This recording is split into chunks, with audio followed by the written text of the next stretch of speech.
Mister Haldar, আপনার কি একবার বাড়িটা ঘুরে দেখবেন নাকি? বাড়ি বাড়ি কি দেখবো? বাড়ি দেখা তো আমার হয়ে গেছে। হয়ে গেছে? হ্যাঁ, আলবাত। কি বলেছিলাম না? কি? বলো, বলেছিলাম কি না? কি বলেছিলে? কি বলেছি? কমপক্ষে 10 বার বলেছি যে এই বাড়ি 200 বছরের কম হতেই পারে না। তা বলেছো, 10 বারের বেশি বলেছো। হ্যাঁ, চৌধুরী কি বলেছে? হ্যাঁ, কি? এই অঞ্চলে নাকি 100 বছরের কম পুরনো বাড়ি হবেই না। বলেন ইডিয়েটটা? তা বলেছে। রাজা বাহাদুর নিজের মুখে বলেছেন যে এই বাড়ি 300 বছরের পুরনো। কি রাজা বাহাদুর, তাই না? হ্যাঁ, 300 হলেও এই দিকটা এখনো ভালোই আছে। থাক ভালো, কিন্তু ওই দিকটাতে রুইন্স একদম ধসে তো গেছে। দেখুন, আমি মিস্টার হালদারকে বলছিলাম যে ওদিকে একটা মহল এখনো ভালো আছে, যদি মেরামত করে নেন তাহলে। মেরামত? রাজমিস্ত্রিকে হাত দিতে দেবো ভেবেছেন এই বাড়িতে? হ্যাঁ, তোমার আবার বাড়াবাড়ি। এদিকটা একটু সারিয়ে না নিলে এক রাত্রির যে বাস করা যাবে না। আচ্ছা, এদিকটা না, কিন্তু ওই দিকটা কিন্তু একদম না। ওই রুইন্স, ওই বাদুর সব ইনট্যাক্ট থাকবে, বুঝলে? এদিকটা একটা পাকার রাজমিস্ত্রি লাগাতে হবে, বুঝলে না? প্রতিটা ফাটল একেবারে ঠিক মতো রেখে ভেতরে ভেতরে মেরামতটা করতে হবে, বুঝলে না? যাতে মেরামতের একটা চিহ্ন ধরা না পড়ে। মিস্টার হালদার, আপনারা কি পুরনো বাড়ি খুঁজছেন?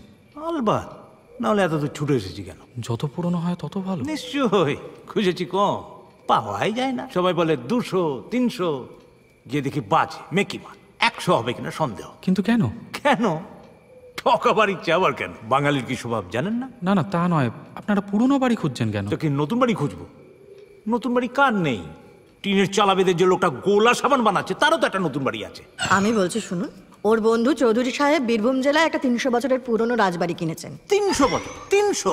ওটা যদি 300 বছর হয় তাহলে আমার সাদার্ন এভিনিউ বাড়িটা 100 বছর পুরনো। আরে তাই তো বললো। মুখে বললে তো হবে না। মিস্টার হালদার, এই বাড়ি কবে তৈরি হয়েছে শুনবেন? কবে? 1561 খ্রিস্টাব্দ। 1561? তখন দিল্লির রাজাকে আকবর। আকবর। আর বাংলাদেশে তখন কারা? 12 ভূঁইয়া। হ্যাঁ, 12 ভূঁইয়া বিখ্যাত, কিন্তু আরো ভূঁইয়া ছিল, ছোট ছোট অনেক ভূঁইয়া। তাদেরই একজন এই বল্লভপুরের রাজা রায় রায়ান রমাপতি ভূঁইয়া। এই বল্লভপুর? এই বল্লভপুর। আর যে নদীটা পার হয়ে আপনারা এলেন তার ওই পারে প্রতাপগড়। মোগল সেনাপতি মানসিংহ প্রতাপগড়ের রাজবাড়ি নিশ্চিহ্ন করে দিয়েছিল, কিন্তু সে নদী পার হয়ে বল্লভপুরে এলো না, তাই বল্লভপুরের রাজবাড়ি আজও দাঁড়িয়ে আছে। অন্তত খানিকটা দাঁড়িয়ে আছে। ক্যাপিটাল। কিন্তু আপনি প্রমাণ দিতে পারি কিনা? হ্যাঁ, না মানে ওই চৌধুরী তো ধরুন সহজে। আপনি ঢোকবার সময় যেইখানে বাদুর দেখলেন সেইটাই হলো পুরনো নাট মন্দির। আসুন আমার সাথে, প্রমাণ দেখাচ্ছি। চলো এই, চলো। এই রাত্রিরে আবার ওখানে যাবে? সাপ খপ থাকে যদি? এই সাপ খপ আছে নাকি? সাপ? আমি বাথিয়া নিয়ে নিচ্ছি মনোহর। না না না, ওসব সাপের ব্যাপারে আমার কোনো বিশ্বাস নেই। এই কাছে পিঠে কোনো প্রমাণ নেই?